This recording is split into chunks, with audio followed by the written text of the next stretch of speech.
Genesis 2. Thus the heavens and the earth were completed in all their vast array by the seventh day. God had finished the work he had been doing, so on the seventh day he rested from all his work. And God blessed the seventh day and made it holy, because on it he rested from all the work of creating he had done. This is the account of the heavens and the earth when they were created. When the Lord made the earth and the heavens, and no shrub of the field had yet appeared on the earth, and no plant of the field had yet sprung up, for the Lord had not sent rain on the earth.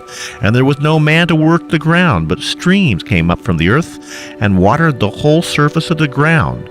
The Lord God formed the man, Adam, from the dust of the ground, and breathed into his nostrils the breath of life, and the man became a living being. Now the Lord God had planted a garden in the east in Eden, and there he put the man he had formed. And the Lord God made all kinds of trees grow out of the ground, trees that were pleasing to the eye and good for food. In the middle of the garden were the tree of life and the tree of the knowledge of good and evil. A river watering the garden flowed through Eden. From there it was separated into 4 headwaters. The name of the first is Pishon. It winds through the land of Havilah, where there is gold. The gold of that land is good, and onyx is also there. The name of the second river is the Gihon. It winds through the entire land of Cush. The name of the third river is Tigris. It runs through the east side of Ashur, and the fourth river is the Euphrates. The Lord God took the man and put him in the Garden of Eden to work it and take care of it. And the Lord commanded the man, "You are free to eat from any tree in the garden, but you must not eat from the tree of the knowledge of good and evil, for when you eat of it, you will surely die." The Lord God said, "It is not good for man to be alone. I will make a helper suitable for him."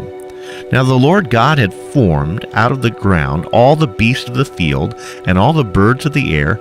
He brought them to the man to see what he would name them. And whatever the man called each living creature, that was its name. So the man gave names to all the livestock, the birds of the air, and all the beasts of the field. But for Adam, no suitable helper was found. So the Lord God caused the man to fall into a deep sleep, and while he was sleeping, he took one of the man's ribs and closed up the place with flesh.